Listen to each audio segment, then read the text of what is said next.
වස්සාන ධර්ම දේශනා ඕනෑම ප්‍රශ්නයකට ධර්මයෙන් විසඳුමක් තියෙනවා. ඒ නිසා ධර්මය ටිකක් දැනගෙන ඉන්න එක ඊටාම වටිනවා පින්නතුනේ. අපි ජීවිතයේ කොහොම හිටියත් කවදා හරි මැරෙනවා.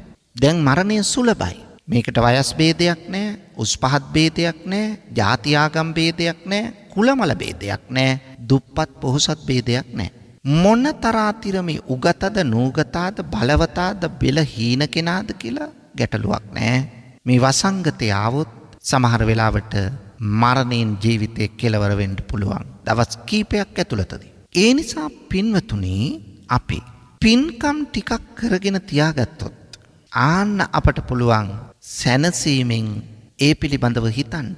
ඔබ කළ පින්කම් පිළිබඳව හිතලා සත්‍යක්‍රියාවක් කරන්න පුළුවන්. මම අවංකවම සිල් රැකපු කෙනෙක්. මම පන්සිල් ආරක්ෂා කළා. මම අවංකවම හිතේ එකක් තියාගෙන නෙමෙයි හොඳට දන් දුන්නු කෙනෙක්. මම කටින පූජාව සිද්ධ කළ කෙනෙක්. මම අෂ්ට පරිස්කාර පූජාව සිදු කළ කෙනෙක්. මම සාංගිකව දන් දුන්නු කෙනෙක්. මම ගමේ පන්සලට චෛත්‍යයක් හදන්න උදව් කළ කෙනෙක්. බුද්ධ ප්‍රතිමාව හදන්න මම දායක වුණු කෙනෙක්. මම බෝධි ප්‍රාකාරය හදන්න දායක වෙච්ච කෙනෙක්. මම බණ ඇහු කෙනෙක්. මම බණ පොත් මුද්‍රණය කළ බෙදූ කෙනෙක්. මම අන් අයට උපකාර කළ කෙනෙක්. මම විහාරස්ථානයේ වැසිකිලි පද්ධතිය හදන්න දායක වෙච්ච කෙනෙක්. ඒ නිසා මේ පින්කම් ටික කරපු පින්කම් ගැන හිතලා මේ පින්කම් මෙච්චරමා කරලා තියෙනවා. අන්න එහි සත්‍යානුභාව බලයෙන් මම ආරක්ෂා කර සීලයේ ශක්තියෙන් මට මේ ඇතිවෙච්ච ව්‍යසනය, රෝගය, වෛරසය මගෙන් තුරන් වේවා. මගේ ජීවිතය ආරක්ෂා වේවා. මගේ දුවගේ පුතාගේ ජීවිතය රැකේවා.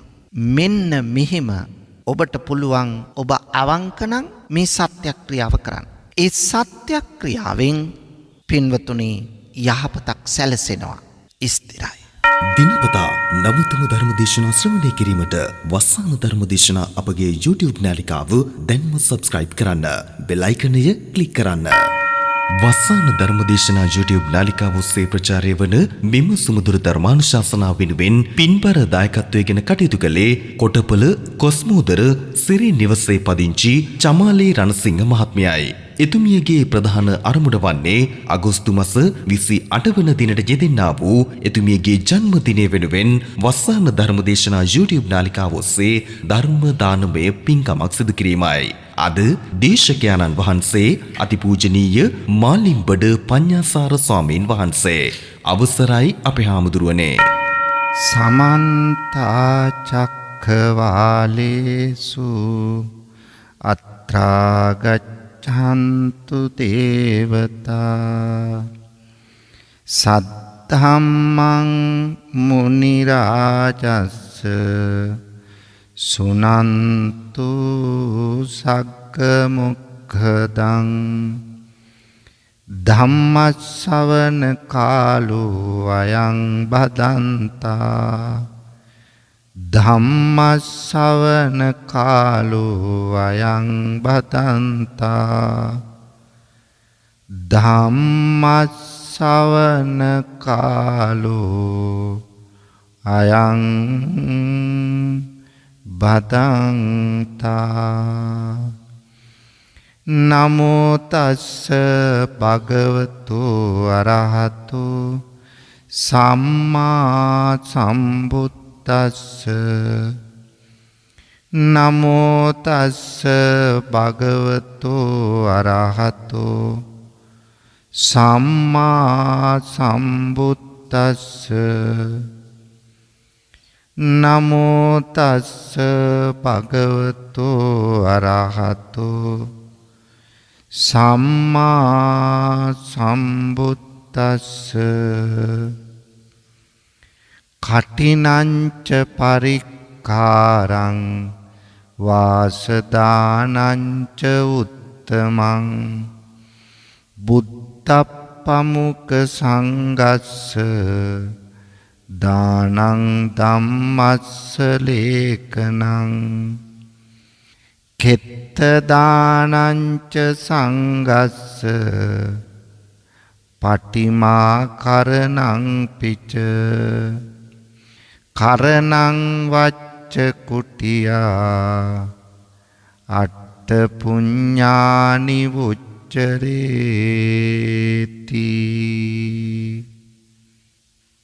ගරුතර මහා සංඝරත්නයන් අවසරයි ශ්‍රද්ධාවන්ත පින්වතුනි, අද මේ උතුම් ධර්ම දානමය පුණ්‍ය කර්මයෙහි සදැහැති දායකත්වයෙන් කටයුතු කරන්නේ සිරිනිවස කොස්මෝදර කොටපොළ මේ ලිපිනේ පදිංචි චමාලි රණසිංහ මහත්මයයි.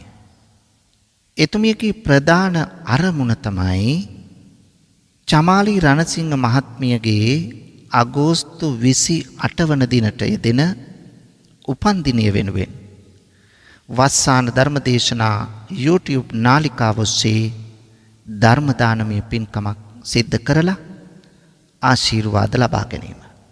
ධර්මයේ බෙදා දෙන එක ලෝකෙට මහා ආනිසංස ගෙන දෙන පුණ්‍ය කර්මයක් පින්වතුනි. ඒ නිසා ඔබතුමියට මේ කුසලානිසංස බල මහිමෙන් නිදුක් නිරෝගී සුවපත් බව දීර්ඝායුෂ වේවායි ප්‍රාර්ථනා කරනවා. තවත් අරමුණු පරමාර්ථයන් කීපයක් තියෙනවා. අපි ඒවා ධර්මදේශනාව අවසානයේදී සිහිපත් කරලා පුණ්‍යානුමෝදනා කිරීම ආශිර්වාද කිරීම කරමු. එතෙක් බුදු බණ පදයකට අවධානය යොමු කරමු පින්වතුනි. ශ්‍රද්ධාවන්ත පින්වතුනි, දැන් ඔබ මේ සෝදානම් වන්නේ ලෞතර බුදුරජාණන් වහන්සේ ලෝක සත්වයා විශේෂෙහි පතල මහා කරුණාවෙන් දේශනා කොට වදාළ සද්ධර්මයෙන් බිඳක් ඔබේ ජීවිතයට ලං කරගන්න. පින්වතුනි, බණපදයක් අහන්න නැතුව මේ ලෝකයේ කිසිවෙකුට නිර්වාණය සාක්ෂාත් කරන්න බෑ. ඒකයි සියලු දානයන් අභිභවා ධර්ම දානය ජය ගන්නවා කියන්නේ. සබ්බ දානං ධම්ම දානං ජිනාති. හැම දානයකටම වඩා උතුම් ධර්ම දානයයි. පින්වතුනි, අපට ජීවිතයට කරදරයක්, මනසට වද දෙන ප්‍රශ්නයක් ආවහම කාගෙන් මොන උපදේශය ගත්තත් ඒවායින් සැබෑ විසඳුමක් හොයන්න බෑ. විසඳුම තියෙන්නේ ධර්මය තුලමයි. ධර්මාවවාදයක් ධර්මයට අනුව විසඳුමක් ලබා දුන්නොත් අන්න ඒයින් අර මානසික පීඩාව දුරු කරගෙන හිතට සහනය සංසිඳීම ලබා ගන්න පුළුවන්. එහෙම නැත්තම් සමහර විට එක එක්කෙනාගෙන් ලබන උපදෙස් මත තියෙන ප්‍රශ්නය තවත් බරපතල වෙනවා. ඇති වූ මානසික පීඩාව තවත් වර්ධනය වෙලා තිබිච්ච සංසුන් බවත් නැති වෙන්න ඉඩ තියෙනවා. ඒ නිසා තමන්ගේ ප්‍රශ්නයක් අනුන්ට කියනකොටත් මම මෙය කිව යුතුද? කිව යුතු කෙනෙක්ද මෙයා? මගේ හිතේ තියෙන පීඩාවට කාට හරි මම මේක කියලා හිත නිදහස් කරගන්නවාද? ඒ කීම තුල තව තවත් අයට ගිහිල්ලා මට නැති ප්‍රශ්න ඇති වේද? මෙන්න මේ පිළිබඳව හිතලයි තමන්ගේ ප්‍රශ්නයක් අනුන්ට කියන්න ඕන. එහෙම නැත්තම් තමන්ගේ හිතේ පීඩාවට කාට හරි ප්‍රශ්නය කියන්න ගිහිල්ලා නැති ප්‍රශ්න ඇති වෙන්න පුළුවන්. ඒ නිසා කලබල වෙන්න එපා. තමන්ට ප්‍රශ්නයක් ආවහම බොහෝ විට අපි කලබල වෙනවා. ඒ නිසා කලබල නොවි මේ ලෝකයේ අටලෝ දහමක් තියෙනවා. ලාභ අලාභ යස ආයස නිന്ദා ප්‍රශංසා සැප දුක් කියලා. මේ අටලෝ දහම මටත් සාධාරණයි. ඒ නිසා මේවට මුහුණ දෙන්න වෙනවා. එවැනි දෙයක් තමයි මටත් මේ මුහුණ දෙන්න වෙලා තියෙන්නේ කියලා හිතලා බොහොම සංසුන්ව සංසුන්කම නැති වෙන ප්‍රශ්නයක් ආවහම ඒකට තමයි ඔබට මේ අවවාදය දෙන්නේ. කලබල නොවි සංසුන්ව මේ ප්‍රශ්නය දිහා හිමින් බලලා උත්තරයක් හොයන්න. කලබල වුණු පමණට ප්‍රශ්නෙට උත්තරේ ලැබෙන්නේ නැහැ.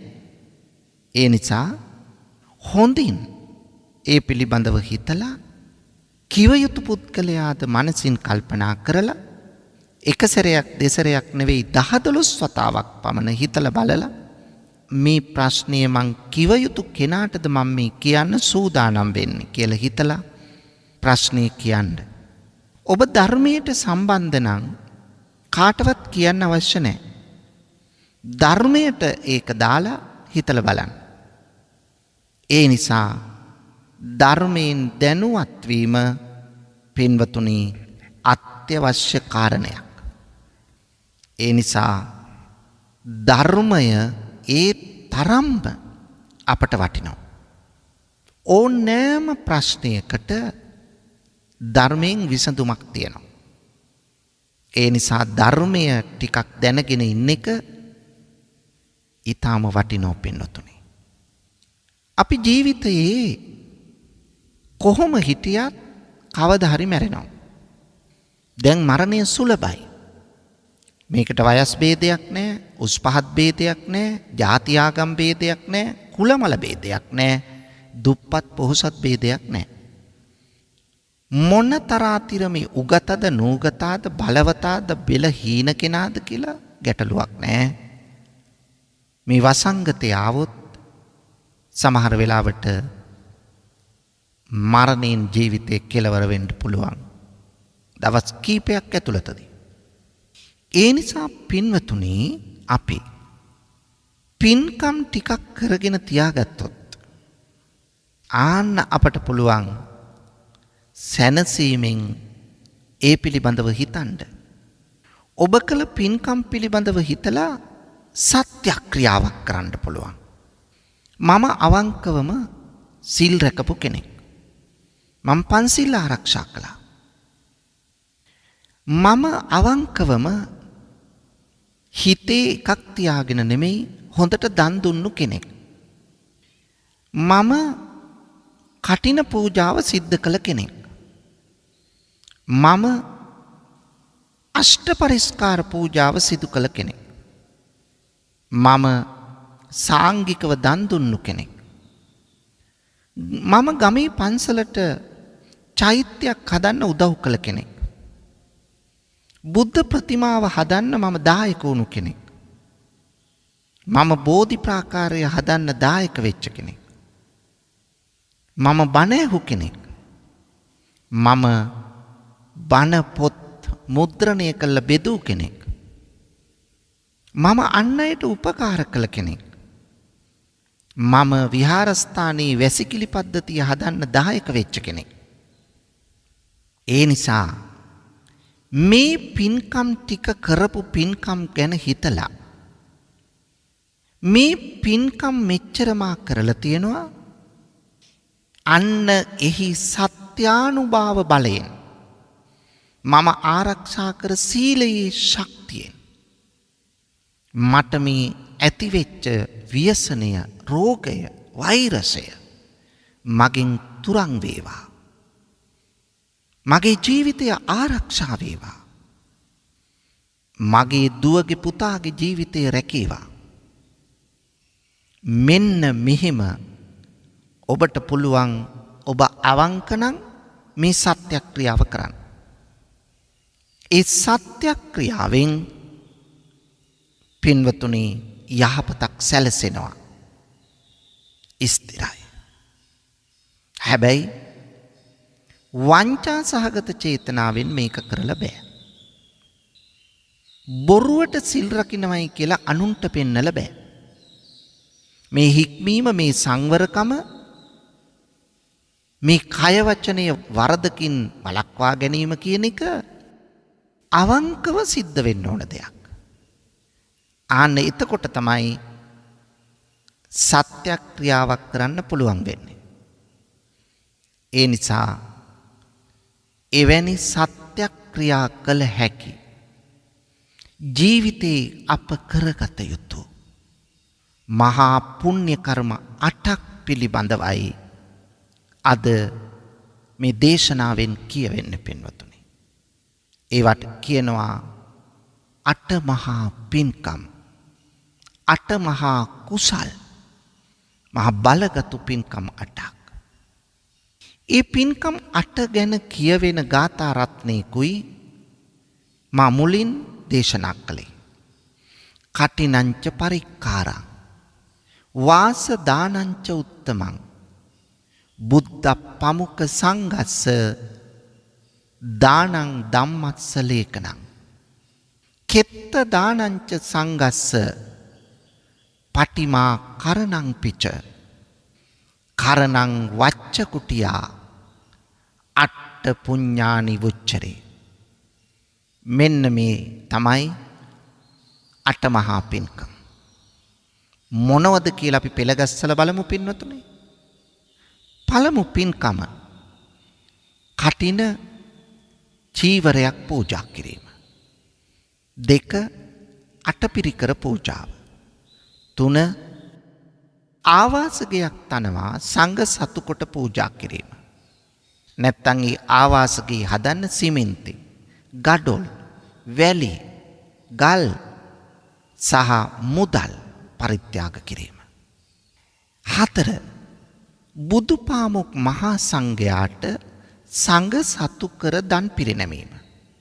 සාංගික දානය.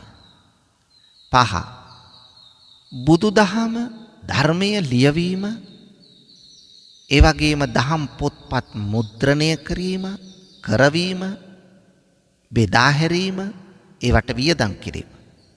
6 සංඝ සතු කොට කෙත්වත් වැව් අමුණු පූජා කිරීම. 7 බුදු පිළිම තැනවීම, ඒ වගේම චෛත්‍ය ඉදි කරවීම, විහාරගෙවල් ඉදි කරවීම, මල්ලාසන තැනවීම, බෝධීන් වහන්සේලා රෝපණය කරවීම, බෝධි ප්‍රාකාරය ඉදි කරවීම. මෙවැනි පින්කම්. 8 වෙනි පින්කම තමයි වැසිකිලි කැසිකිලි තනවා පූජා කිරීම. එතකොට මේ පින්කම් 8ට තමයි කියන්නේ 8 මහා පින්කම්. මේ පින්කම් 8 එක්වරකදී කාටත් කරන්න බෑ. ඒ නිසා 8 වාරයකදී වත් මේ පින්කම් 8 සිද්ධ කරන්නට බෞද්ධයෙකු හැටියට අපි ජීවිතේ කටයුතු කරලා තියෙන්න ඕන. එතකොට මොන අවස්ථාවකදීවත් අපට දුක්මුසු ස්වභාවයෙන් මිය යන්න වෙන්නේ නැහැ. අපට පුළුවන් සැනසීමෙන් මිය යන්න පින්නතුනේ.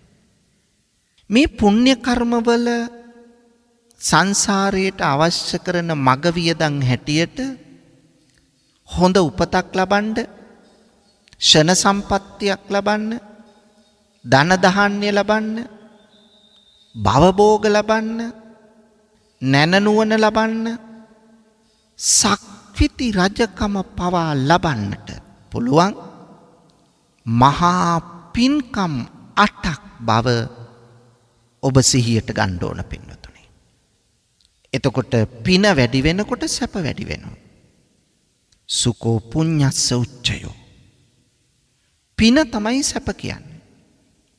මේ පින්කම් වල බලයෙන් පින්වතුනි ඒවයි කුසල ප්‍රතිවිපාක තුළින් අපට එදිනෙදා ජීවිතය ශක්තිමත් වාසනාවන්ත ගුණගරුක මානසික සැනසීම උදා කරගත හැකි ජීවිතයක් ලං වෙනවා වගේම ලෙඩ දුක් අඩු නිරෝගීකම ඇතිවන සංසාරයේ උපන් තැනදී අඩුපාඩුවක් නැතුව ජීවිතේ පවත්වා ගන්න පුළුවන් මහා උදාර පින්කම් හැටියට සඳහන් කරන්න පුළුවන්.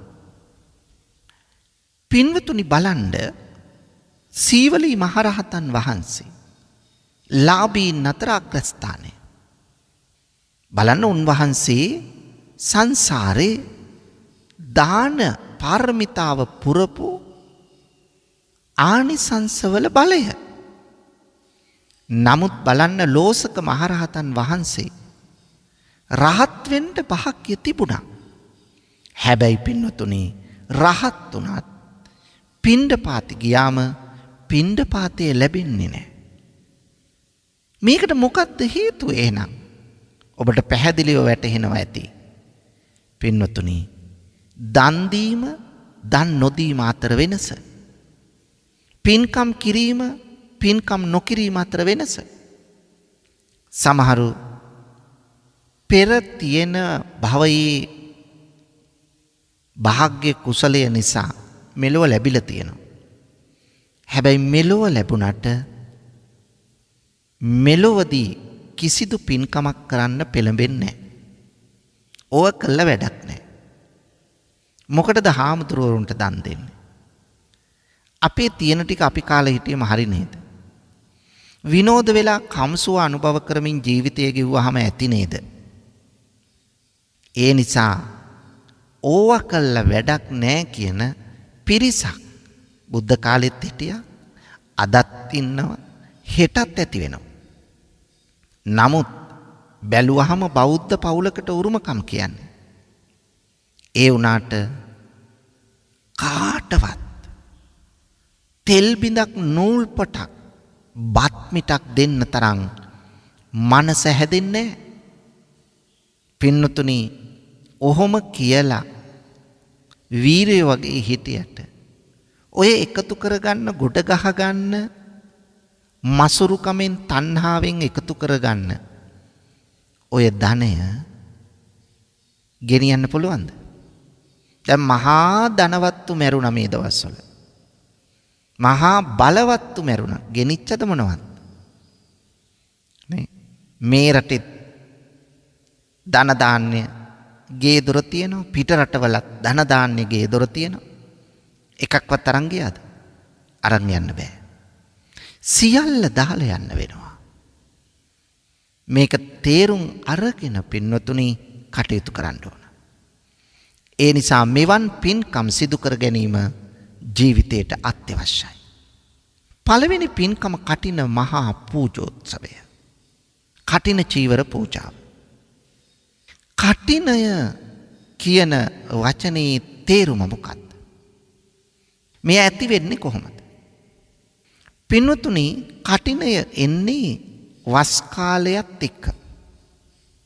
දැන් වස් විසීම කියන එක අපි දන්නවා බුදුරජාණන් වහන්සේ භික්ෂු සමාජය ඇති කර ගමන් භික්ෂූන් වහන්සේලාට වස් ශික්ෂාවක් පැනෙව්වේ නැහැ. ಭಾರತයේ බොහෝ අය බොහෝ ආගමික සම්ප්‍රදා තිබුණනේ. එයින් එක ආගමික සම්ප්‍රදායක් තමයි ජෛන සම්ප්‍රදාය. ජෛන සාදුවරු තමන්ගේ අනුගාමිකයන්ටත් කිව්වේ තමනුත් කළේ වර්ෂාව කාලේ කොහෙවත් ගියේ නැහැ. වර්ෂාව කාලේ තමන් කටයුතු කළේ අපි මෙහෙම මේ වර්ෂාව කාලේ ඇවිද්දොත් මේ ප්‍රාණවත් තනකොළ අපිට පෑගෙනවා.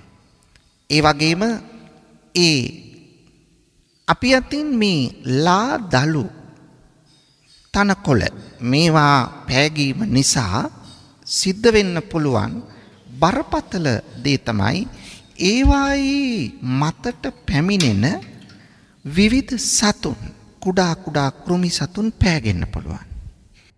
ඒ නිසා එයින් පාපයක් සිද්ධ වෙන්න පුළුවන්. ඒ නිසා අපි මේ වර්ෂාව කාලේ ඒගොල්ලෝ පරම අවිහිංසාවාදයක් නේ අනුගමනය කළේ. ඒ නිසා වර්ෂාව කාලේ ඇවිද්දේ නැහැ. එක තැනකට වෙලා හිටියා. බුදුරජාණන් වහන්සේ භික්ෂූන් වහන්සේලාට දේශනා කළේ චරත භික්කවේ චාරිකං බහුජන හිතාය බහුජන සුඛාය ලෝකානුකම්පාය අත්තාය හිතාය සුඛාය දේව මනුස්සාන. මහණෙනි, බොහෝ ජනතාවගේ හිත සැප පිණිස චාරිකාවේ හැසිරෙන්න කියලා. ඒ නිසා භික්ෂූන් වහන්සේලා අව්ව වැස්ස නොබලා සෑම කාලයකම ධර්ම ප්‍රචාරයේ නිරත වුණා. මේ ධර්ම ප්‍රචාරයේ නිරත වීම තුල අර අන්‍ය ආගමික ජෛන ආගමේ අය භික්ෂූන් වහන්සේලාට නිඳා කරන්න පටන් ගත්තා, අපහාස කරන්න පටන් ගත්තා. භික්ෂූන් වහන්සේලා මේ වර්ෂාව කාලේ ඇවිදගෙන යන නිසා තනකොළ පාගනවා, ඒවායේ කෘමි සතුන් පාගනවා, මහ පාප කර්මයක් කරන්න කියලා. ජනතාවත් සමහර අය නිඳා කරන්න පටන් ගත්තා. සමහර හිතවත් අය බුදුරජාණන් වහන්සේට මේ ගැන ගිහිල්ලා සැලකලා. භික්ෂූන් වහන්සේලාත් මේ පිළිබඳව දැන්නුවා. ස්වාමීනි, මෙන්න මෙවැනි තත්ත්වයක් අපි පිණ්ඩපාත යනකොට, අපි ධර්ම ප්‍රචාරය යනකොට සිද්ධ වෙනවා. ස්වාමීනි, මොකද කරන්නේ? ජනතාවත් ඇවිල්ලා ඉල්ලීම් කළා, ස්වාමීනි භාග්‍යවතුන් වහන්සේ, මේ වර්ෂාව කාලේ කුරුල්ලවත් පියාසර කරන්නේ නැතුව කූඩුවලට වෙලා ඉන්න කාලයක්නේ. ඒ නිසා වික්ෂුන් වහන්සේලාට නිඳා කරනවා, අපහාස කරනවට අපි කැමති නැහැ. අපටත් රිදෙනවා මේවා. ඒ නිසා ස්වාමීනි, බෞද්ධ භික්ෂූන් වහන්සේලාට නැත්තම් ශ්‍රමණයන් වහන්සේලාටත් මතක් කරන්න නැත්තම් කියලා දෙන්න, මේ කාලේ චරණීය චාරිකාව නතර කරලා එක ස්ථානයක වැඩ ඉන්න කියලා අපිට පුළුවන් උපස්ථාන කරන්න කියලා.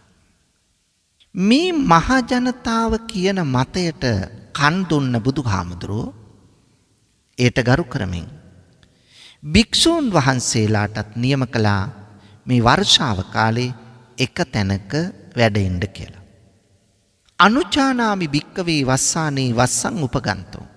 මම අනුදෙන වදාරනවා භික්ෂූන් වහන්සේලාට, ඔබත් පින්වත් මහණෙනි, මේ කාලයේදී ගමනාගමනය නතර කරලා එක තැනක වැඩ ඉන්න කියලා. මෙන්න මේ වර්ෂාව කාලේ නැත්තම් වස්තුම් මාසේ අවසන් වුණාට පස්සේ තමයි පින්නතුනි මේ කටින චීවරයක අවශ්‍යතාව මතුවන්නේ. ඒ කොහොමද?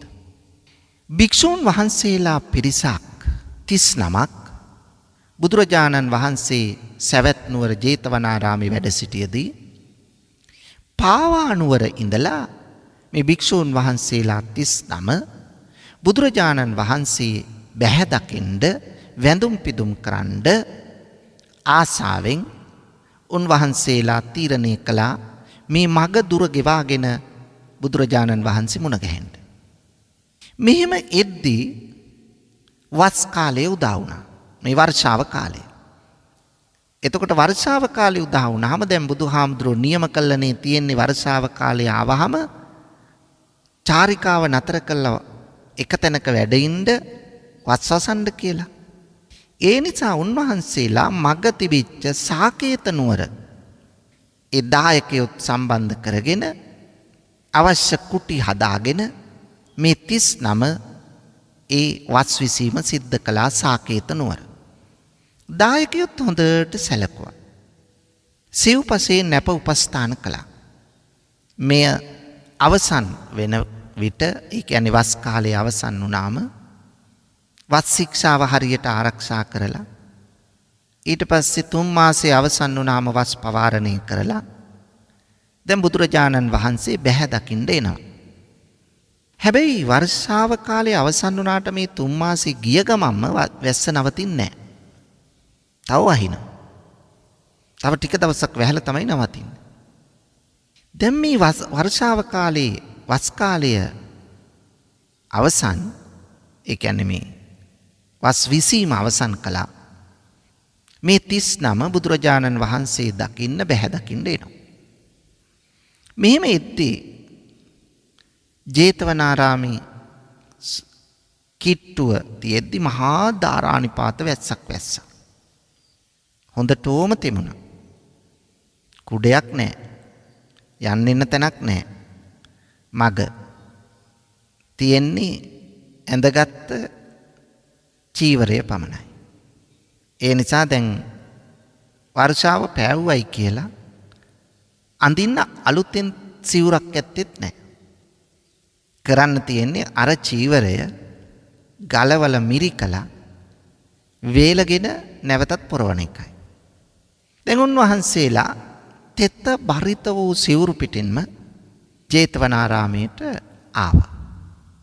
බුදුරජාණන් වහන්සේ මුණ ගැහෙන්න අවසර ලබාගෙන උන්වහන්සේලා බුදුහාමුදුරුවෝ මුණ ගැහෙන්න ගියා. මේ 39 අර තෙත බරිත වූ සිවුරු වලින් යුක්තවම බුදුහාමුදුරුවන්ගේ ඉදිරිපස එකත් පස්ව ඉඳගත්තා. ඒ කියන්නේ කෙලින්ම ඉදිරියෙන්ම නෙමෙයි පොඩ්ඩක් පැත්තකට වෙලා වාඩි වුණා. බුදුහාමුදුරුවෝ අහනවා මේ භික්ෂූන් වහන්සේලාගෙන් කච්චි දුක්ඛ වේදනා කච්චි යාපනීයං කොහොමද පින්වත් මහණෙනි සැපදු දාන හිම වළඳලාද? එහෙමයි ස්වාමීනි. මේ ස්වාමීන් වහන්සේලා මෙහෙම උත්තර දෙනකොට බුදුහාමුදුරුවෝ විමසනවා මහණෙනි ඔබ කොහෙද මේ පාර වස්විසුවේ? ස්වාමීනි අපි එන්නේ පාවා නුවර ඉඳලා. දුර ගමනක්. මගදී වස් කාලේ උදා වුණා. ඒ නිසා සාකේත නුවර වස්විසුවා. ඒ වස් කාලය තුලදී දායකයෝ සැලකුවද? එහෙමයි.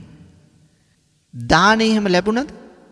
එහෙමයි ස්වාමීනි කිසිම අඩුවක් නැහැ. ඒ නිසා ඒ සියල්ල සම්පූර්ණයි. මෙහෙම උත්තර දුන්නට පස්සේ බුදුරජාණන් වහන්සේට පේනවා දැන් මේ ස්වාමීන් වහන්සේලා තෙත සිවුරු තියෙන්නේ. ඇයි කියලා ඇහුවා. උත්තර දෙනවා. ස්වාමීනි මහා වැස්සක් ඇද හැලුණා. ඒකට අපි තෙමුණා. ඒ නිසා තමයි තෙත සිවුරු. බුදුරජාණන් වහන්සේට දැඩි අනුකම්පාවක් ඇති වුණා. උන්වහන්සේ හිතනවා මේ ස්වාමීන් වහන්සේලාට අතිරේක චීවරයක් තිබුණා නම් මේ ගැටලුව ඇති වෙන්නේ නැහැ. ඒ නිසා මා ඒකට සුදුසු චීවරයක් නියම කරන්න ඕන. දැන් අවශ්‍යතාව දැනුණනේ. බුදුහාමුදුරුවෝ නියම කරන සිවුරක්. අන්න ඒ නියම කළ සිවුරට කියනවා කටින චීවරය කියලා. දැන් කටින චීවරය මේ හාමුදුරුවෝ 39ටම බාර ගන්න බෑනේ. බාරගත්තට එක හාමුදුරු කෙනෙකුටයි අයිති වෙන්නේ. මාරු කර අඳින්නත් බෑනේ. ඒ නිසා වස්වාසික සිවුරු නියම කළා. ඒ අනුව භික්ෂූන්ට 3 සිවුරක් නියම වුණා. අඳන සිවුර, තනිපට සිවුර, දෙපට සිවුර.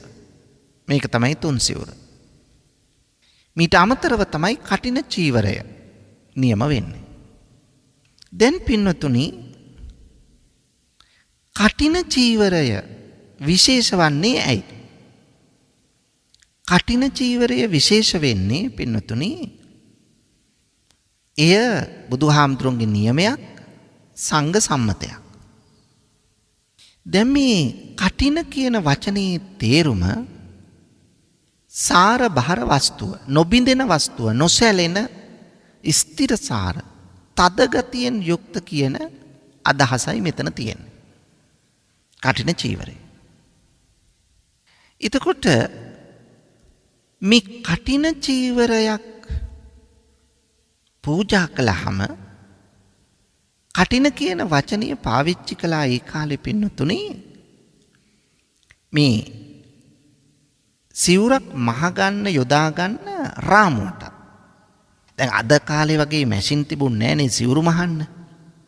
ඒ කාලේ තිබුණේ ඉදි කටුවයි නූලයි අතින් මහන්න ඕන. එතකොට රාමුවක් හදාගෙන තිබුණා. ඒ කාලේ රෙදි කෑලි හොයාගත්තේ අමු සොහොනෙන්නේ. ඒව ගෙනල්ලා සෝදලා පිරිසිදු කරලා තමයි කෑලි කෑලි එකතු කරලා සිවුර මහගත්තේ. එතකොට මේ සිවුර මහලා ඊට පස්සේ ඒකට පඬු පෙව්වා. පඬු පොල තමයි චීවරය පොරවන්න ගත්තේ. දැන් අර කටින කියලා කිව්වා රාමුවට. ඒ රාමුව තුල තියාගෙන තමයි මේක ඇදලා කුඤ්ඤ ගහලා මේ සිවුර මහගත්තේ. දැන් පින්නතුනි මේක මේ සම්මත කරගත්තට පස්සේ කටින චීවරය නාගිතාපදානයේ නාගිත හාමුදුරුවෝ මේ කටිනානිසංස දේශනාව කරද්දී කියනවා මහ පොළොව වගේ කම්පා නොවන මහා මේරු පර්වතයේ වගේ වාතයෙන් හෙවත් සුළඟින් සෙලවිය නොහැකි දියමන්ති පර්වතයක් වගේ බිඳිය නොහැකි මහා ආනිසංසගෙන දෙන පූජාවක් මේ කටින චීවර පූජාව කියලා. මේ ශ්‍රද්ධාවෙන් ගුණනුවණින් සිල්වත්ව දැන් භික්ෂූන් වහන්සේලා සඳහා සාංගිකවනේ පූජා කරන්නේ. දැන් පින්වතුනි කටින චීවරයක් පූජා කරන්න පුළුවන් වෙන්නේ බුද්ධ නියමයේ පරිදි එක අවුරුද්දකදී එක පන්සලක එක් වතාවක් පමණයි. අපට ඕනකම තිබුණයි කියලා කටින චීවර අනිත් පින්කම් ඕන කාලයක කරන්න පුළුවන්. චෛත්‍ය හදන්න පුළුවන්. විහෙර විහාර හදන්න පුළුවන්. දන් දෙන්න පුළුවන්. මේවා ඕන එකක් කරන්න පුළුවන්. හැබැයි කටින චීවරය අපට ඕන කාලයක පූජා කරන්න බෑ. වස් කාලයේ ලැබෙන්න ඕන. භික්ෂූන් වහන්සේලා පෙරවස් සමාදන් වෙන්න ඕන. වස් ශික්ෂාව ආරක්ෂා කරගෙන ඉන්න ඕන. ඒ වගේම නියම වේලාවට පවාරණය කරන්න ඕන. අන්න ඒ භික්ෂුව උපසපන් භික්ෂුවක් සිටින විහාරස්ථානයක පමණයි මේ සිදු කරන්න පුළුවන්. එහෙනම් එක වසරකදී එක අවුරුද්දකදී එක විහාරස්ථානයක එක් වතාවක් පමණක් කළ හැකිය. ඒත් උපසපන් භික්ෂූන් වහන්සේලා පෙරවස් සමාදන් වුණු භික්ෂූන් වහන්සේලා සිටින වස් ශික්ෂාව ආරක්ෂා කරගෙන සිටි විහාරස්ථානයක පමණයි මේ සිද්ධ කරන්න පුළුවන්. මෙහි තියෙන විශේෂත්වයක් තියෙනවා පින්වතුනි. අපි සිද්ධ කරන අනෙක් කිසිම පින්කමකට විනය කර්මයක් සම්බන්ධ වෙන්නේ නැහැ. එහෙනම් විනය කර්මයක් සම්බන්ධ වන එකම පින්කම තමයි කටින චීවර පූජෝත්සවය. නැත්තම් කටින චීවර පූජාව. මොකද්ද විනය කර්මය? දැන් භික්ෂූන් වහන්සේලාට ඔබ පිළියෙල කරගන්න කටින වස්ත්‍රය හරි කටින චීවරය හරි පූජා කරනවනේ. ඒක පූජා කරන්නේ සාංගිකව. ඉමං කටින දුස්සං සංගස්ස දේම. මේ කටින වස්ත්‍රය දුස්සං කියන්නේ. එහෙම නැත්නම් ඉමං කටින චීවරම් මේ කටින චීවරය. මහා සංඝයාට සාංගිකව පූජා කරනවායි කියලා පූජා කරනවා. මෙතනදී තවත් දෙයක් දැනගන්න ඕන පින්නතුනි. මේ සාංගිකව පූජා කරනකොට ඒ සංඝ සතුව පූජා කරද්දී දැන් දානයක් සාංගිකව පූජා කරනකොට පූජා කරන්නේ කොහොමද? ඉමම් බික්කං බික්කු සංගස්ස දේම. මේ භික්ෂාව හේවත් දාණය බික්කු සංගස්ස දේම බික්කු සංඝයාට පූජා කරනවා. එහෙමයි පූජා කරන්නේ. එතන පූජා කරන්නේ දාණය සාංගිකව පූජා කරනකොට බික්කු සංඝයාට. එතකොට අතීතයේ වැඩ සිටිය වර්තමානයේ වැඩ ඉන්න අනාගතයේ ඇතිවන කාලත්‍රය වර්තී භික්ෂු සංඝයාට පමණයි පූජා කරන්නේ. ඒතර භික්ෂුණීන් අයිති වෙන්නේ නැහැ. භික්ෂූන් පමණයි. එහෙත් කටින චීවරය පූජා කරනකොට කටින වස්ත්‍රය හෝ චීවරය පූජා කරනකොට එතනදි කියන්නේ බික්කු කියන වචනය. එතනදි කොහොමද කියන්නේ? ඉමං කටින දුස්සං එහෙම නැත්නම් ඉමං කටින චීවරං සංගස්ස දේම. මේ කටින වස්ත්‍රය නැත්නම් චීවරය සංඝයාට පූජා කරනවා. සංඝයා කියවම ඒ තුල තියෙන කොටස් දෙකක්. කවුද? බික්කු සංඝ බික්කුණී සංඝ. එහෙනම් ශාසනයේ සුවිශේෂී පූජාවක් තමයි භික්ෂු භික්ෂුණී උභය සංඝයාම සිහිපත් කරගෙන සිද්ධ කරන විශේෂතම පූජාවක් හැටියට කටින චීවර පූජාව, කටින වස්ත්‍ර පූජාව සඳහන් කරන්න පුළුවන් පින්වතුනි. එහෙනම් කටින චීවරයේ ආනිසංස වැඩි වෙන්න, කටින චීවර පූජාවේ ආනිසංස වැඩි වෙන්න බලපාන කරුණු දෙකක් ඔබට හොඳටම පැහැදිලි. එකක් මේට විනය කර්මයක් සම්බන්ධ වෙනවා. දෙක මෙය භික්ෂු භික්ෂුණී උභය සංඝයාටම පූජා කරන්න. මොකද්ද මේකට සම්බන්ධ වෙන විනය කර්මය? විනය කර්මය තමයි පින්නතුනි, දැන් සාංගිකව කටින වස්ත්‍රය හෝ කටින චීවරය පූජා කළාම භික්ෂූන් වහන්සේලා, උපසපන් භික්ෂූන් වහන්සේලා මේ කටින චීවරය අරගෙන ගමන් කරනවා පොහොය සීමාවකට. පොහොය සීමාව තුලදී ඒ විහාරස්ථානයේ ඒ සිවුරක් අඩුපාඩු භික්ෂුවට මහා සංඝයාගේ සම්මුතියෙන්, දැන් ඉස්සෙල්ලා සියලු මහා සංඝයාට අයිතිවනේ පූජා කළේ. එතකොට මහා සංඝයාගේ කැමැත්ත සම්මුතිය මත පොහොය සීමාව තුලදී එක භික්ෂුවකට විනය කර්මයකින් පවරා දෙනවා. ඔන්න විනය කර්මය. ඒකයි මා කිව්වේ කිසිම පින්කමකට විනය කර්මයක් සම්බන්ධ නැහැ. හැබැයි කටින චීවරයට විනය කර්මයක් සම්බන්ධයි.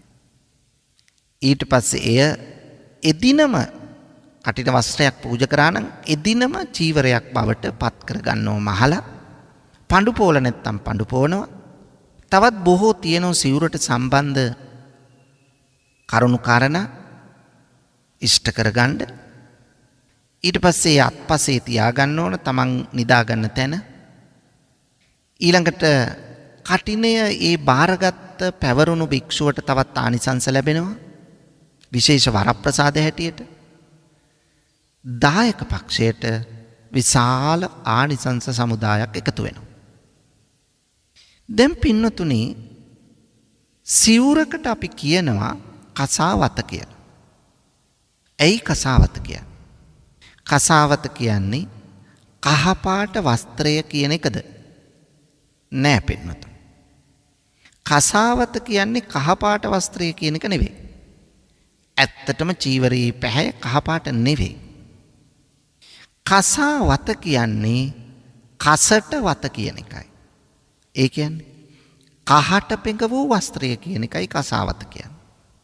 ඇයි පින්නතුනි, එදා අමුසොහොනෙන් ගත්ත රෙදි කෑලි එකතු කරලා ඒවා ගඟකට ගිහිල්ලා ඇලකට දොලකට ගිහිල්ලා හොදලා පිරිසිදු කරගෙන ඒක මහලා පඬු පෙව්වේ. පඬු සඳහා ගත්තේ නැත්තම් සායම් සඳහා ගත්තේ ගස්වල, කැලේ තියෙන ගස්වල මුල්, කොළ, ගෙඩි, පොතු මේවා එකතු කරලා කොටලා එයින් තමයි මේ පඬු සකස් කරගත්තේ. එතකොට මේක කහටනේ තියෙන්නේ මේකේ. එතකොට කහට පෙඟ වූ වස්ත්‍රය තමයි කසාවත උනේ. කසට වත කසාවත. මේකේ වාසි ගොඩක් ලැබුණා. මේ කහට පෙඟෙව්වහම මැස්සන් මදුරුවන් එන ප්‍රමාණය අඩුයි. ඇයි? ඖෂධ ගතිය නිසා. කැලේ ඉන්න භික්ෂූන් වහන්සේලාට සර්පයන්ගෙන් වෙන හානිය අඩුයි. නැත්තම් කොච්චර සර්පයෝ දෂ්ට කරන්න එපාද? ඉතින් බලන්න පින්නතුනි. ඒ නිසා මෙවැනි වාසි ගණනාවක් තියෙනවා. අනෙක තමයි මේ කටින චීවරය මහන්නේ කොහොමද? නැත්තම් සිවුරක් මහන්නේ කොහොමද? සිවුරක් මහන්නේ පින්නතුනි, බුදුරජාණන් වහන්සේ ආනන්ද හාමුදුරුවෝ එක්ක දවසක් මගධ කෙත ළඟට යනවා. පෙන්නලා කෙත පෙන්නලා කියනවා, මෙන්න මේ කෙතේ ඇලවේලි දාපු ස්වභාවයට අනුව චීවරය මහන්න. බලන්න, ස්වභාව ධර්මයට එකඟව මේ චීවරය මහන්න කියලා කිව්වා. ඒකත් ස්වභාවයට එකඟත්වයක් තියෙනවා එතන. එතකොට චීවරය කොටස් වලට කඩවලට කපලා තමයි මහන්නේ. කොටස් 12කට කඩන්න පුළුවන්, කොටස් 15කට කඩන්න පුළුවන්. අද සම්පූර්ණ රෙද්ද අරගෙන තමයි කෑලි වලට වෙන් කළා මහන්නේ. එදා කෑලි එකතු කළා තමයි මැහුවේ. ඊළඟට ඔබ දැකලා ඇති කුඩා කුඩා කොටු මහපු සිවුරුත් සමහර ස්වාමීන් වහන්සේලා පොරවනවා. එහි ගැටලුවක් නැහැ. ඒකට කියන්නේ සහස් කඩ. කෑලි 1000ක් එකතු කරලා මහන චීවරය. කුඩා කුඩා කොටස්. එතකොට සිවුරේ පැහැය මා කිව්වා දැන් මේ කහට පිඟ වූ වස්ත්‍රයක් නේ. එතකොට පින්නතුනි ඒ පැහැය ශාසනයට ගැළපෙන විදියට තමයි බුදුහාමුදුරුවෝ නියම කළා තියෙන්නේ. දැන් ඔය කහට පාට ගත්තාම තද ගුරු පාටත් නෙවෙයි, රතු පාටත් නෙවෙයි, කහ පාටත් නෙවෙයි, තැඹිලි පාටත් නෙවෙයි. ඒ අතරේ තියෙන පාටක් තමයි මේ කහට පාට. එතකොට දැන් අපේ දායක පින්වතුන් අහනවා අපෙන් මේ සමහර හාමුදුරුවරු කහ පාට පරවනවා, තැඹිලි පාට හුරු පාට පරවනවා. සමහර හාමුදුරුවෝ ගුරු පාට පරවනවා. ගුරු පාට සිවුරු පරවන්නේ ආරණ්‍ය හාමුදුරුවෝද කියලා අහනවා. නෑ, එහෙම එකක් නෑ. ඕන ස්වාමීන් වහන්සේ කෙනෙකුට පරවන්න පුළුවන්. නිකාය අනුව එහෙම පාට වෙන් වෙනවද? නෑ, එහෙමත් නෑ. ලංකාවේ තමයි මේක එහෙම එක එක පාටින් පරවන්නේ. දැන් තායිලන්තයට ගියාම තායිලන්තයේ හාමුදුරුවෝ එකම පාටක් තමයි තැඹිලි පාට හුරු කහ පාටක් පරවන්නේ, එකම පාටක්. බුරුම රටට ගියාම මුළු රටේම තියෙන්නේ ගුරු පාටමයි ඒ හාමුදුරුවෝ සිවුරු පරවන්නේ, එකම පාට. ඇත්තටම එහෙම ලංකාවේ ඇති වුණා නම් හොඳයි. එක ක්‍රමයක්. තායිලන්ත බුරුම රටවල් දෙකේම එහෙමයි. ඊළඟට පින්නතුනි දැන් ඔය පාට ගන්න ඒක බලන්න කොච්චර දර්ශනයක්ද කියලා. දැන් ගහක කොළයක් අපි හිතමු කොස් කොළයක් කියලා. ඒක බිමට වැටෙන්න නම් ස්වාභාවික විදියට ඒ කොළේ ඉදෙන්න ඕන. එතකොට කොස් කොළේ කහ පාට වෙනවා. කහ පාට වුණාට පස්සේ තමයි අර නැට්ටෙන් ගැලවෙනවා. නැට්ටෙන්ම ගැලවිලා වැටෙනවා කොළේ බිමට.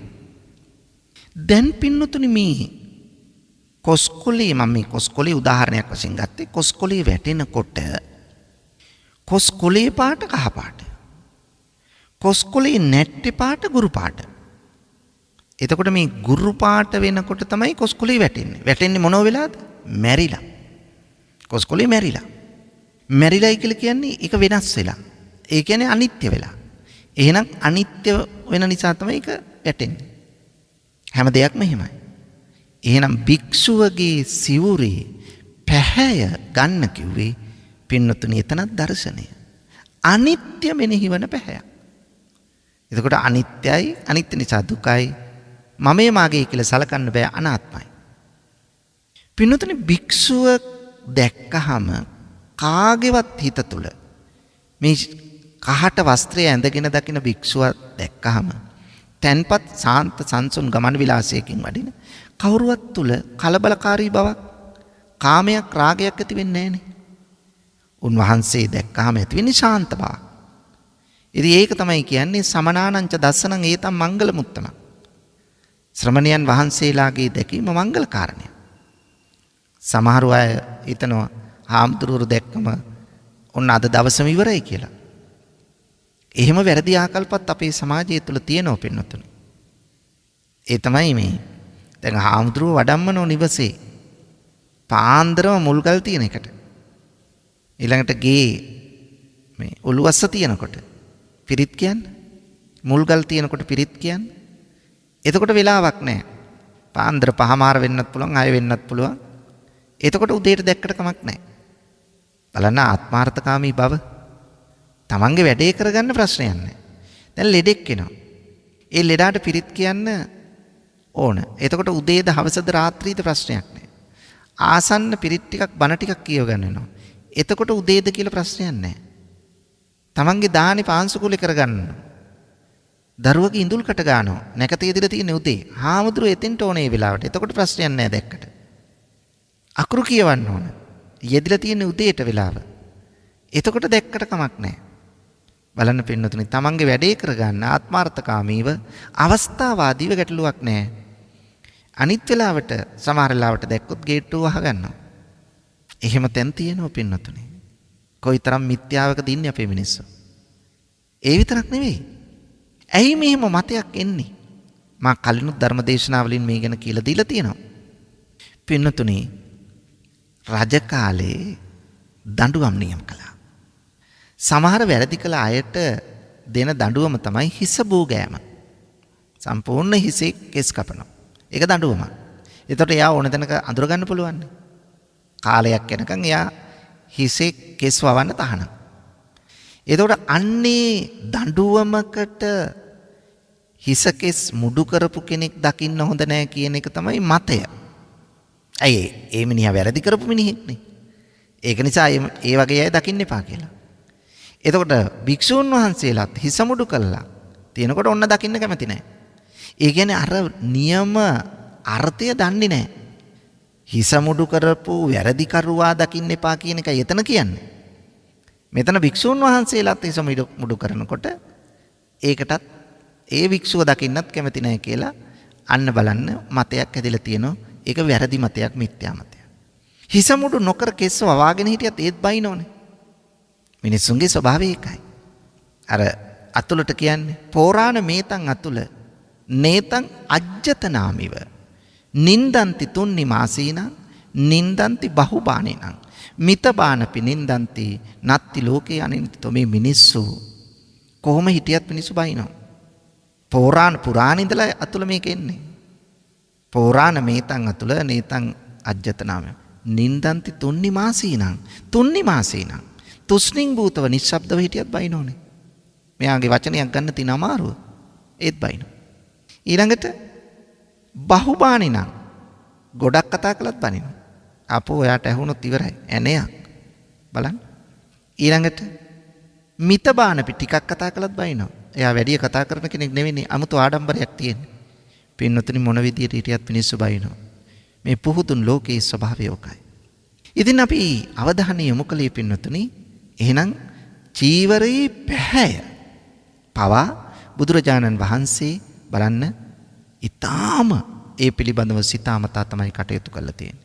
ඉතින් ඒ නිසා අපේ ජීවිතය තුළ සිද්ධ කරගන්න පුළුවන් මා හැඟි උදාරතර මෙලොවටත් පරලොවටත් බලපාන සත්‍යක්‍රියාවක් කළ හැකි උදාරතර මහා පුණ්‍ය කර්මයක් ලෙස කටින චීවර පූජාව සඳහන් කරන්න පුළුවන්. තවත් බොහෝ කරුණු කාරණා මේ හා සම්බන්ධයෙන් අපි දැනගත යුතුයි. අපි වරින් වර ඒ පිළිබඳව මතක් කරලා දෙන්න. අටමහා පින්කම් අතුරේ දෙවැනි පින්කම තමයි පින්නතුනි අටපිරිකර පූජාව. එතකොට අෂ්ට පරිස්කාරයක් පූජා කිරීම. ඒක ඕන තරම් ඔබ කරලා ඇති. හැබැයි නිකං අටපිරිකර පූජ කළ පමණින් නෙවෙයි ශ්‍රද්ධාව පෙරදැඩි කරගෙන තුනුරුවන් කෙරෙහි සාංගිකව මේ පූජා කරන්න ඕන.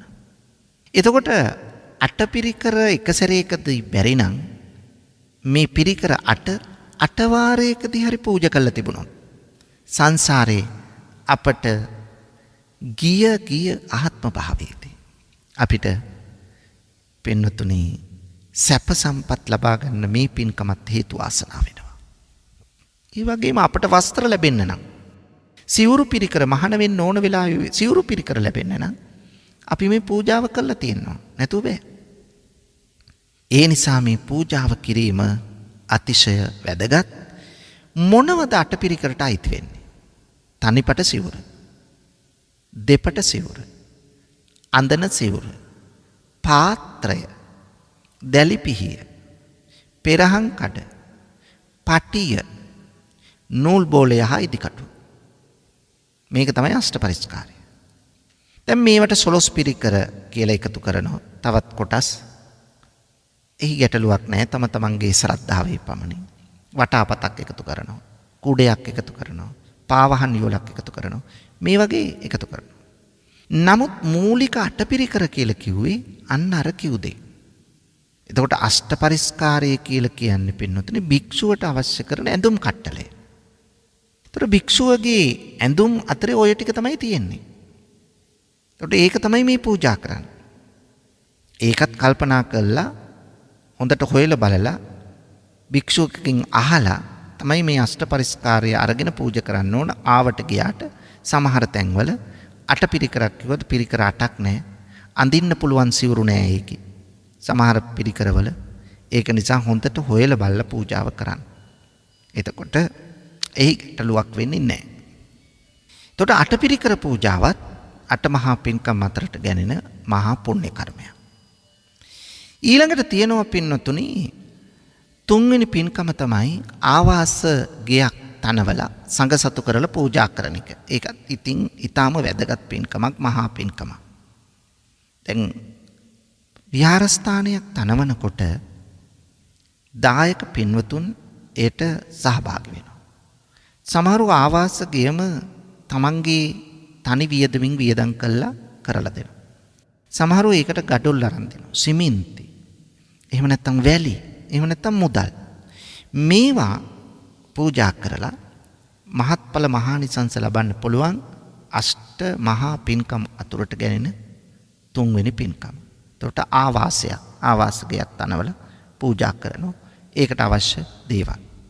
හතරවෙනි පින්කම තමයි පින්නතුනේ බුද්ධ ප්‍රමුඛ මහා සංඝයාට සංඝසතු කරලා දාන දෙන එක. බුදුරජාණන් වහන්සේ ප්‍රමුඛ මහා සංඝයාට අන්නෙතන දන් දෙනකොට දෙන්නේ පින්නතුනේ බික්කු සංඝයාටයි. ඉමම් බික්ඛං මේ භික්ෂාව බික්කු සංඝස්ස දේම. බික්කු සංඝයාටයි දෙන්නේ. එහෙනම් භික්ෂු සංඝයාට පිරිනැමීමක් එතන කරනවා. ඒකත් මහා පින්කම් අතරට ගැනෙන දානය ගැන අපි වෙනම සාකච්ඡා කරලා තියෙනවා මේ ධර්ම දේශනා මාලාවේ.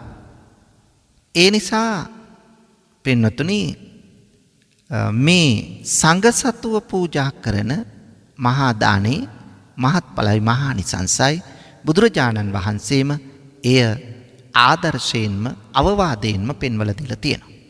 පස්වෙනි පින්කම තමයි ධර්මය ලියවීම. දැන් බුදුදහම ඉස්සරහට යන්න නම් මේව පොත්පත්වල ලියලා තියන්නත් ඕන. සෑහෙන කාලයක් තිස්සේ බුද්ධ කාලේ ඉඳලා ආවේ වාචෝද්ගත ක්‍රමයට. ඒ කියන්නේ කටපාඩම. ඒකත් එක ක්‍රමයක්. නමුත් ධර්මය දන්නා ස්වාමීන් වහන්සේලා රහතන් වහන්සේලා පිරිනුවන් පාන්න පුළුවන්. රහත් වූ හාමුදුරුවෝ අපවත් වෙන්න පුළුවන්. එහෙම වුණොත් ධර්මයක් පිරිනුවන් පාන්න නැත්නම් අපවත් වෙනවා. ඒකට ඉඩකඩ නොතබා තමයි පොත්වල ලිවීම පටන් ගත්තේ. පළවෙනි වතාවට ලංකාවේ නම් මාතලේ අලු විහාරයේදී ධර්මය ග්‍රන්ථගත කරන්නට තීරණය කළා. ඉතින් අදත් අපිට බණ පොත් ලියවලා තමන්ගේ දායකත්වය අරගෙන සැබෑ ධර්මයේ ඇති බණ පොතක් ලියවලා පූජා කරන්න පුළුවන්. ඒවට දායක වෙන්න පුළුවන්. ඒ වගේම ගල්වල ලියලා තියන්න පුළුවන්. කළු ගල්වල ඒ වගේ කටයුතු කරන්න පුළුවන්. ඊළඟ පින්කම තමයි පින්වතුනි 6 වෙනි පින්කම කෙත්වතු පූජා කිරීම. කෙත්ත දානංච සංගස්ස. කෙත්වතු. ඒ කියන්නේ ඉඩකඩ. දැන් ඒ කාලේ මුළු ලංකාවම පූජා කරානේ ශාසනයට දළදා හාමුදුරන්ට ශ්‍රී මහා බෝධීන් වහන්සේට. එතකොට විහාරස්ථාන වලට පූජා කරනවා. ඉඩකඩම් පූජා කරනවා. කුඹුරු පූජා කරනවා. කෙත්වතු. මොකද එහෙම ශ්‍රද්ධාවන්තයෝ එදත් හිටියා. රාජරාජ මහා මාත්‍යාදීන්ගේ ඉඳලා සාමාන්‍ය ජනතාව දක්වා. අපි දන්නවා සාමාන්‍ය ජනතාව දක්වා ඒ කෙත්වතු පූජා පන්සල් වලට ඉඩකඩම් පූජා කිරීම. බොහොම නිර්ලෝභීව කරන ලෝකෙ කොහේවත් දකින්න නැති තමන් සතු ඉඩකඩම් ශාසනයට පූජා කරන දානපතිත්වයේ ඉඳගෙන පූජා කරන පින්වතුන් ලංකාවේ ඉන්නවා. ඒ තරම් පරිත්‍යාගශීලීයි. වෙන ලෝකෙ කොහේවත් දකින්න නැති දානපතියෝ ලංකාවේ ඉන්නවා. ඒක අපි සතුටට කාරණයක්. ඒ වගේම බුදු පිළිම තනවන එක. දැන් විහාරස්ථානයක බුද්ධ ප්‍රතිමාවක් තනවන්න. ඒ වගේම චෛත්‍යයක් ඉදි කරවන්න. ඒවා ඊටාම වටිනා බෝධි ප්‍රාකාර ඉදි කරවන්න. බෝධිය රෝපණය කරවන්න කටයුතු කරනවා. නැත්තම් බුද්ධ ප්‍රතිමාවක් Tamanට තනියෙන් ඉදි කරගන්න බැරි නම් ඒකට දායක වෙනවා ශක්ති පමණින්. චෛත්‍යයක් ඉදි කරගන්න Tamanට තනියෙන් බැරි නම් ඒකට දායක වෙනවා. ඒ නිසා මෙන්න මෙවැනි දේ සිද්ධ කරන්න කෙනෙකුට පුළුවන්. ඒ නිසා පින්නතුනි චෛත්‍ය පූජාව, බුද්ධ ප්‍රතිමා ඉදි කරවා පූජා කිරීම, බෝධි ප්‍රාකාර පූජාව මේවා ඊටාම වටිනවා. දැන් අප විහාරස්ථානයේ චෛත්‍ය රාජානන් වහන්සේ අපේ ඊටාම ගුණවත් දායක නෝනා මහත්මියක් සිය දායකත්වයේ ගෙන චෛත්‍ය ඉදි කරවගෙන යනවා. අපි බලාපොරොත්තු වෙන ඉදිරියේදී හිටිපිලිම වහන්සේ නමක් මේ ඉදිරියේ විහාරස්ථාන ඉදි කරවන් මේ බණපදයේ අහන ලංකාවාසී ලෝකවාසී ඔබටත් ඒට දායක වෙන්න පුළුවන්. මහා පින්කමකටයි දායක වෙන්නේ. ඒ නිසා ඔබටත් හැකියාව තියෙනවා නම් ඒට දායක වෙන්න පුළුවන් මේ උදාාරතර මහා පින්කම වෙනුවෙන්. අට මහා පින්කම් අතුරට ගැනෙන මහා පින්කම. ඊළඟට පින්නතුනි විහාරස්ථානයක වැසිකිලි කැසිකිලි තනවා භික්ෂූන්ගේ ප්‍රයෝජනයටත් මහජනතාවගේ ප්‍රයෝජනයටත් අවශ්‍ය වන එවැනි දේ සිද්ධ කරන්න පුළුවන්. එවැනි පූජාවන් සිද්ධ කරන්න පුළුවන්. ඒවා භාවිතයට ගන්න මොහොතක් පාසා පින් සිදු වෙනවා. එහෙනම් මෙන්න මේ අටමහා පින්කම් අතුරෙන් මේ වෙනකොට ඔබ කීපයක් හරි සිද්ධ කළා ඇති. බෞද්ධ ජනතාව හැටියට සිද්ධ කරගෙන නැත්නම් තම ශක්ති පමණින් දායක වෙන්න. ඔබට පුළුවන් මහා පින්කමකට දායක වුණා කියලා සැනසෙන්න. එයම සත්‍යක්‍රියාවක් කරගන්න පුළුවන් Tamanට එන ලෙඩ දුක් දුරු වේවා කියලා. ඒ නිසා මේ අටමහා පින්කම් බෞද්ධයෝ හැටියට අපි කවදා හෝ සිදු කරගන්න මමත් උත්සාහ කරනවා කියන චේතනාව ඇති කරගත්තොත් ඔබ පින එකතු කරගෙන ඔබට පුළුවන් වේවි ඊළඟ භවයට යන්න. නැත්තම් මොකුත් නැහනේ. එකතු කරන සල්ලි මා මුලිනුත් කිව්වේ අරන් යන්න බෑ කියලා. අන්න එවැනි තත්වයක් ඇති කරගන්නට ඔබට බුද්ධිය, ධර්මඥානය, පුණ්‍ය සිතුවිලි පහළ වේවායි මා ප්‍රාර්ථනා කරනවා. මේ උතුම් ධර්ම දානමය පින්කමේ පුණ්‍යවන්ත දායකත්වයේගෙන කටයුතු කළේ සිරිනිවස කොස්මෝදර කොටපොළ මේ ලිපිනේ පදිංචි චමාලි රණසිංහ මහත්මියයි. ප්‍රධාන අරමුණ තමයි චමාලි රණසිංහ මහත්මියගේ අගෝස්තු 28 වන දිනට යෙදෙන උපන් දිනය වෙනුවෙන් වස්සාන ධර්මදේශනා YouTube නාලිකාව ඔස්සේ ධර්ම දානමය පින්කමක් සිදු කිරීම. මේ සිද්ධ කළ ධර්ම දානමය පින්කමේ ආනිසංස බලයෙන් ඔබට නිදුක් නිරෝගී සුවපත් බව ලැබේවා. දීර්ඝායුෂ වේවායි ප්‍රාර්ථනා කරනවා. සිසු අරමුණු අතරේ සඳහන් කරලා තියෙනවා දයාබර ස්වාමි පුරුෂයා වන ලලිත් මහත්මයා සහ සශීල, ඉසිර, සචිත්‍ර යන පුතුන් තුන්දෙනා ඇතුළු පවුලේ සියලු දෙනාට නිදුක් නිරෝගී සුවය සහ දරුවන්ගේ අධ්‍යාපන කටයුතු සාර්ථක වීමට ආශිර්වාද ප්‍රාර්ථනා කිරීම. ජී ගමගේ ආදරණීය අම්මාට සහ ලකි රණසිංහ බාප්පා ඇතුළු පවුලේ සැමට නිදුක් නිරෝගී සුවය දීර්ඝායුෂ ප්‍රාර්ථනා කිරීම. සසර පුරාවට මියගිය සියලුම ඥාතීන්ට පුණ්‍ය ආනුමෝදනා කිරීම. දේශකයාණන් වහන්සේට හා ධර්මදේශනයට සවන් යොමු කළ සියලු දෙනාට මාර්ගඵල අවබෝධය පිණිස ආශිර්වාද කිරීම. කොවිඩ් වසංගතය හමුවේ අසරණ වූ සියලු ලෝවැසියන් සුවපත් වීමට මේ ධර්ම දානමය පින්කම හේතු වේවායි ප්‍රාර්ථනා කිරීම. ඒ වගේම වස්සාන ධර්මදේශනා YouTube නාලිකාවේ ගයාන් දුෂ්යන්ත මහතා ඇතුළු පවුලේ සැමට සමස්ත කාර්ය මණ්ඩලයට නිදුක් නිරෝගී සුවපත් භාවය චිරජීවනය ලැබේවායි ප්‍රාර්ථනා කරනවා. ඒ නිසා ඔබතුමියගේ සියලු ප්‍රාර්ථනා ඒ ආකාරයෙන්ම ඉෂ්ට සිද්ධ වේවා. නිදුක් නිරෝගී බව සුවපත් බව සැලසේවා. මෙලොව පරලොව දෙලොව සාර්ථක වේවා. අවසන උතුම් අමා මහ නිවනම සිද්ධ වේවායි ප්‍රාර්ථනා කරමු. ඔබ සැමට සම්මා සම්බුදු සරණයි. ආකාසට්ටා ච බුම්මට්ටා දේවා නාග මහිත්‍තිකා පුඤ්ඤන්තං අනුමෝදිත්වා චිරං රක්칸තු ලෝක සාසනං. ආකාසට්ටා ච බුම්මට්ටා දේවා නාග මහිත්‍තිකා පුඤ්ඤන්තං අනුමෝදිත්වා චිරං රක්칸තු දේශනං. ආකාසට්ටා ච බුම්මට්ටා දේවා නාග මහිත්‍තිකා පුඤ්ඤන්තං අනුමෝදිත්වා චිරං රක්칸තු මං පරන්ති. වස්සාන ධර්මදේශනා YouTube නාලිකාව ඔස්සේ ඔබ ඒ ශ්‍රවණය කළේ අගෝස්තු මාස 28 වන දින සිය ජන්මදිනය සමරන චමාලේ රණසිංහ මහත්මියට උපන් දිනය වෙනුවෙන් සෙත් ප්‍රාර්ථනා කිරීම පිණිස වස්සාන ධර්මදේශනා YouTube නාලිකාව ඔස්සේ සිදු කළ ධර්ම දානමය පින්කමයි. සිදු කළා වූ ධර්ම දානමය කුසලයේ ආනුභාවයේ බලයෙන් එතුමිය ඇතුළු පවුලේ සියලුම දෙනාට නිදුක් නිරෝගී චිරජීවනයේ උදා වේවායි සාදු සිතින් ප්‍රාර්ථනා කරමු. ධම්මසු ඔබ සැමට සම්මා සම්බුදු සරණයි.